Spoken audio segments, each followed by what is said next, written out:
Hello, my dear students, welcome back to my channel. Today I'm here with the video containing Class 10 English chapter What is Moral Actions, Question and Answers. And yes, this is part 3 of the question and answer session. Earlier, part 2 question and answer sessions and the explanation of the lesson video have been uploaded in my channel, and I'll be sharing the link of the same all the three videos in the description box for your convenience. So let's see the part 3 session of question answers today, and let us discuss it. But before that, students, if you are viewing my video for the first time, do subscribe my channel and hit the bell icon so that you get the notification of all the upcoming videos. To watch the video till end, and if you like it, hit the like button and share with your friends. So moving on to the question answers, we have be close study being in your textbook, and here you have read the following extracts carefully, discuss in pairs, and then write the answers to the questions given below them. So students, here you have an extract, a small extract from the chapter. On basis of this extract you have three sub questions, and you have to find the answers from this extract itself. Everything is there in this extract.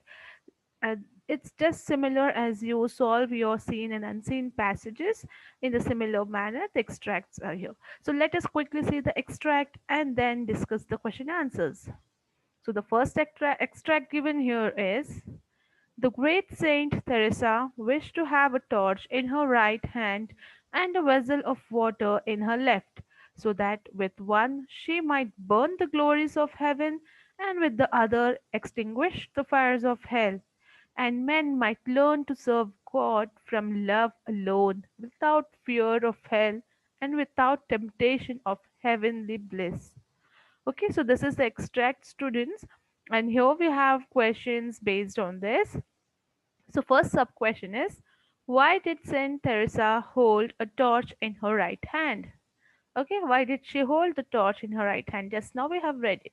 So the answer is: Saint Teresa held a torch in her right hand as she desired to burn the glories of heaven with the torch. Yes, she wanted to burn all the glories of heaven with the torch, because of that glories the man was becoming mean, and that is why he was working for it. So that is why that was the main purpose of Saint Teresa, that she was holding her torch in the right hand. Moving to next question from the extract: what does a vessel of water signify? Okay, so the answer is: a vessel of water signifies to extinguish the fires of hell. Okay, extinguish means to just off the fires of the hell. That means the cause, the problems which you have in the hell, she wanted to extinguish the fire which is burning in the hell. She wanted to off it. So that's why she was carrying a vessel of water. Then the third question: what was her message to humanity? What message did the Teresa give to the humanity? The answer is: her message to humanity was she wanted people to learn to serve God from love alone, without fear of hell and without the temptation of heavenly bliss. Okay, so very beautifully she gives the message to humanity that she wanted the people to learn to serve God from the love, from heart. She wanted the people to love God from their hearts, and not because they are fearing that, oh, what will happen when I go to the hell, or I'll be getting the punishment in the hell, or with the temptation of heavenly bliss. Oh, there are so wonderful things in the heaven and I need to enjoy. For these purposes they should not work hard or love God. That will become again a selfish and a non-moral act. So what you have to do is you have to learn to serve God from the heart. You have to love God from your heart, not because of some fear or temptation. Okay, so this was the message mainly which Teresa wanted to give to the whole humanity. Okay, so let's move on to the next extract. Wherever he went in the course of his conquests, he took the Greek language and Greek culture, arts and manners, and today we enjoy the benefits of Greek civilization. It was all right that he was termed great. but moral he cannot be called. Okay, so again, this is an extract, and this extract again is also taken from your text, from your lesson itself. So we have again three sub questions from this extract. Let us see one by one. So, who does he refer to? So, just now we have read the extract. So, what and who is he referred to here in this extract? The answer is he refers to the Greek Emperor Alexander the Great. Okay, yes, students, we have just learned in the lesson also, and we know that it is about Alexander that we are talking in this extract. Next, B1. What is his contribution to mankind? Okay, what contributions has he made to mankind? So answer is his contribution to mankind was he took the Greek language and Greek culture, arts and manners to different parts of the world, thereby enabling all of them to enjoy the benefits of Greek civilization. Okay, so this was the main contribution to mankind from Alexander, that he took all the Greek language and Greek culture, arts and manners, whatever he had learned, he knew, to the different parts of the world. And there also he spread this language, this manners, this knowledge, and that has enabled everybody to enjoy the benefits of Greek civilization. Various things, various arts, and everything was learned by the people of different parts of the world. It was just because of Alexander the Great, because he had carried this to different parts of the world. So this is how it is, the contribution he has made to the mankind. Okay, moving to the next question. Why does not Gandhi consider him moral? Okay, so here, why is not Gandhi considering Alexander to be a moral person, or whatever he has done as a moral act? So let us see the answer. The intention of Alexander behind all this was only conquest and renown. Therefore, Gandhi does not consider him moral. Okay, so earlier we have seen in the chapter what is moral act and what is non-moral act. So here, the intention of Alexander was only conquest and renown. But although he has spread the so much of knowledge to the different parts of the world, but the ultimate motive or the intention behind all this was just to have conquest, power and renown, name and fame. So thus he cannot be considered as moral. Okay, I hope students you are clear with these two extracts and their sub questions, and you are also able to find out the answers now. Okay, now moving on to the next question, next main, that is paragraph writing. This is a bit long answers, and you have to discuss in the groups and answer the following questions. Again, you can make note down the points if you want, and then you can develop into a paragraph. Okay, so here I have bought a paragraph for you all. You, according to your convenience, you can wrote it down in the points, and you can remember in that manner. Okay, so let us discuss first the questions and then answers. So the question is, write on Mahatma Gandhi's comments on action prompted by motive of happiness in another world. Okay, so here we have to make a comment on Gandhiji's action on unprompted by motive of happiness. Like he says, you are prompted, like you want to have the happiness in the another world, so you are acting accordingly now in this world to achieve that happiness of the another world, that is after your death. You are doing good deeds here. So what does Gandhiji has to comment on this? That you have to write here. So let us see with the many examples which he has given in the lesson. So answer is, an action done by the motive of material gain here on earth is non-moral. So also done for considerations of comfort and personal happiness in another world is non-moral. The action is moral, which is done only for the sake of doing good. Then Saint Francis Xavier prayed passionately that his mind might always remain pure. For him, the devotion of God was not for enjoying a higher seat after death. He prayed because it was man's duty to pray. Okay, so let's see this first paragraph first. So here he says that we come to know through the chapter, through the lesson when we read it, that an action done by a motive, like to gain some profit, or maybe it is a material gain when you are doing it on the earth, then it becomes a non-moral. When you are doing something to earn something in return, then it becomes non-moral act. This is on the earth.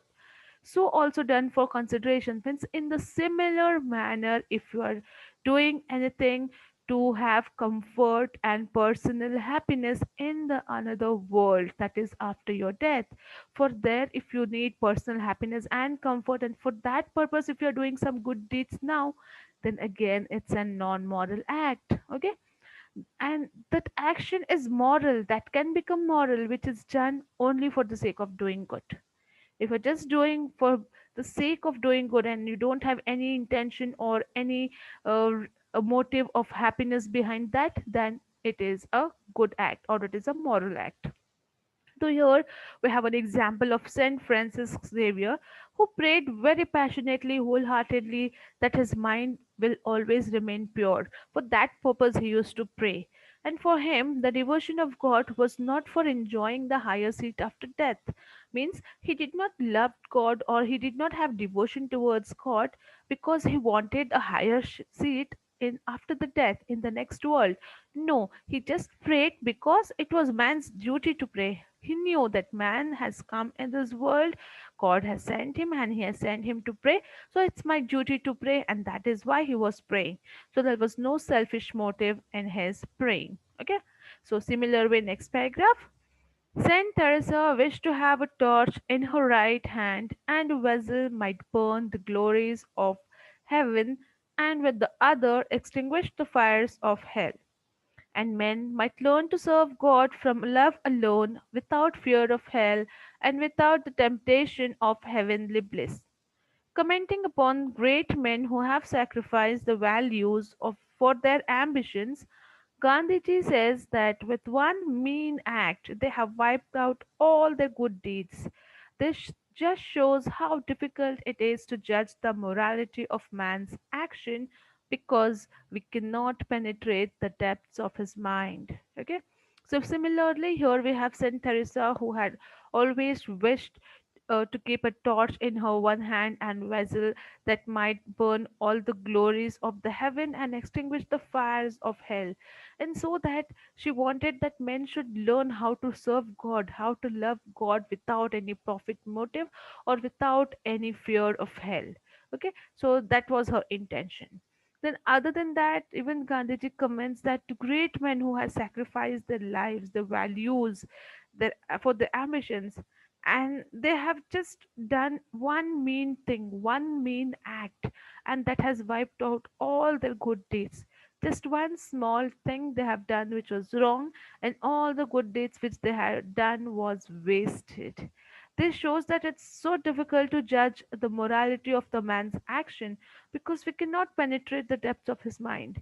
So we cannot see and say that the act which is done by a person is good or bad, is a moral or non-moral, because we do not know what is going on there in the mind, what is the intention behind that act. So it's really difficult to judge somebody's morality. Okay, so this is how we can write a comment on Mahatma Gandhi's action prompted by motive of happiness in other world. Okay, you can jot down just in small points also, and you can remember it. So moving on to the next question. Why does Gandhi say that a moral act should be done without compulsion?